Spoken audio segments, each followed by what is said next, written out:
જય શ્રી કૃષ્ણ મિત્રો, આ દિવ્ય યાત્રામાં આપનું હાર્દિક સ્વાગત છે।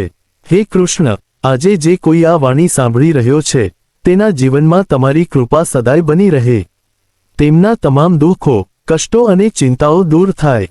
આજે આપણે શ્રીમદ ભગવદ્ ગીતાની એવી 10 મહત્વપૂર્ણ શિક્ષાઓ વિશે વાત કરવા જઈ રહ્યા છીએ જેમાં જીવનની દરેક સમસ્યાનો ઉકેલ છુપાયેલો છે। હું સંપૂર્ણ વિશ્વાસ સાથે કહી શકું છું કે જે કોઈ આ વાણીને ધ્યાનપૂર્વક અંત સુધી સાંભળશે તેને પોતાના જીવનની ઘણી ગૂંચવણોનો જવાબ મળી જશે। શાયદ તેને એ બધું મળી જશે જે તે લાંબા સમયથી જીવનમાં શોધી રહ્યો છે। શ્રીમદ ભગવદ્ ગીતા માત્ર એક ગ્રંથ નથી, પરંતુ તે જીવન જીવવાની કળા છે। જ્યાં મન હારે છે ત્યાં ગીતા માર્ગ બતાવે છે, જ્યાં સંબંધો તૂટી જાય છે ત્યાં ગીતા સાચી સમજ આપે છે, અને જ્યાં માણસ પોતે જ પોતાને ગુમાવી બેસે છે ત્યાં ગીતા તેને ફરી ઊભો કરે છે।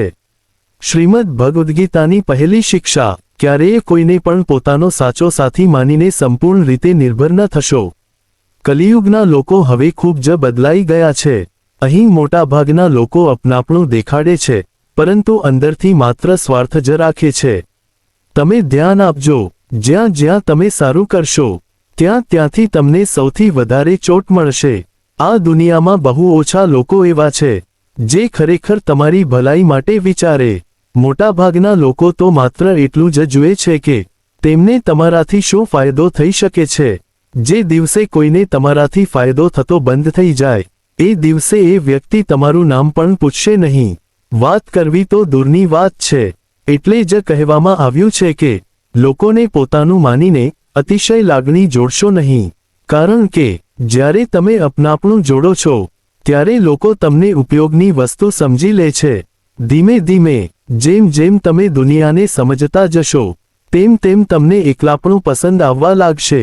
આનો અર્થ એ નથી કે તમે બધું છોડીને જંગલ કે પર્વતોમાં ચાલ્યા જાઓ, આનો અર્થ માત્ર એટલો છે કે લોકોમાં પોતાની ખુશી શોધવાનું બંધ કરી દો, લોકોમાં નિસ્વાર્થ પ્રેમ શોધવાનું છોડી દો, લોકો સાથે લાગણીઓ વગર વર્તતા શીખો। એટલો જ સંબંધ રાખો કે ન તમારા દિલને ચોટ પહોંચે અને ન તમારા કારણે કોઈ બીજાના દિલને દુઃખ થાય। શ્રીમદ ભગવદ્ ગીતાની બીજી શિક્ષા, તમારા પોતાના સગા સંબંધીઓ અને મિત્રો હંમેશા તમારી સફળતા અને ખુશીથી ખુશ થાય એ જરૂરી નથી। મહાભારતમાં જુઓ, યુધિષ્ઠિર ધૃતરાષ્ટ્રને પોતાના પિતા સમાન માનતા હતા, એટલે ધૃતરાષ્ટ્ર જે કહે એ બધું પાંડવો શાંતિથી સ્વીકારી લેતા। પરંતુ ધૃતરાષ્ટ્રે શું કર્યું? પોતાના પુત્ર દુર્યોધનના કહેવા પર હંમેશા પાંડવો સાથે અન્યાય કર્યો, અધર્મ કર્યો અને તેમને દુઃખ જ આપ્યું। પાંડવો માત્ર એટલા માટે સહન કરતા રહ્યા કે એ તો અમારા પિતા સમાન છે, એ તો અમારા ભાઈ સમાન છે। આ સગાઈ નિભાવવાના કારણે તેમને કેટલું ભયંકર જીવન ભોગવવું પડ્યું એ આપણે સૌ જાણીએ છીએ। દ્રૌપદીને ભરી સભામાં નગ્ન કરવાનો પ્રયાસ થયો અને એ કરનાર કોઈ પરાયા દુશ્મન નહોતા, બધા પોતાના જ હતા, ઘરના જ લોકો હતા। આ વાત હજારો વર્ષ જૂની છે, પણ આજની દુનિયા તો એથી પણ વધારે બદલાઈ ગઈ છે। આજે જે વ્યક્તિ સૌથી વધુ સંબંધો નિભાવે છે એ જ વ્યક્તિને લોકો સૌથી વધુ મૂર્ખ સમજે છે, સૌથી વધુ ટીકા પણ એની જ થાય છે, સૌથી વધુ ફાયદો પણ લોકો એની પાસેથી જ ઉઠાવે છે। એટલે સંબંધોના ભારમાં પડીને પોતું જીવન ક્યારેય ન બગાડશો। શ્રીમદ ભગવદ્ ગીતાની ત્રીજી શિક્ષા, કલિયુગમાં મોટા ભાગના સંબંધો માત્ર દેખાડા અને સ્વાર્થ માટે જ રહી ગયા છે। લોકો જે બતાવે છે એ હકીકત નથી હોતી। જ્યારે તમે લોકોના દેખાડા પર વિશ્વાસ કરો છો ત્યારે તમે તેમને તમને દુઃખ આપવાનો અધિકાર આપી દો છો। એટલે ખૂબ મીઠી વાતો કરનાર, અતિશય અપનાપણું બતાવનાર લોકોથી સાવધાન રહો। આ યુગમાં કોઈ પર પણ તરત વિશ્વાસ ન કરવો જોઈએ। જે વ્યક્તિ વાતો નહીં પરંતુ કામ કરીને બતાવે એ જ ખરેખર તમારો છે। શ્રીમદ ભગવદ્ ગીતાની ચોથી શિક્ષા, જો કોઈ તમારી સાથે ખોટું વર્તન કરે છે તો તેને સહન ન કરો, શરૂઆતમાં જ રોકી દો, કારણ કે એકવાર તમે સહન કરો તો લોકો એ જ વસ્તુ વારંવાર કરશે। લોકો તમારા સહનને મહાનતા નહીં પણ નબળાઈ સમજે છે। આ દુનિયામાં વધારે સારા બનવાનો પ્રયાસ કરશો તો લોકો તમને કચડી નાખશે। એટલે જે વસ્તુ તમને ખોટી લાગે એને સ્પષ્ટ રીતે રોકો.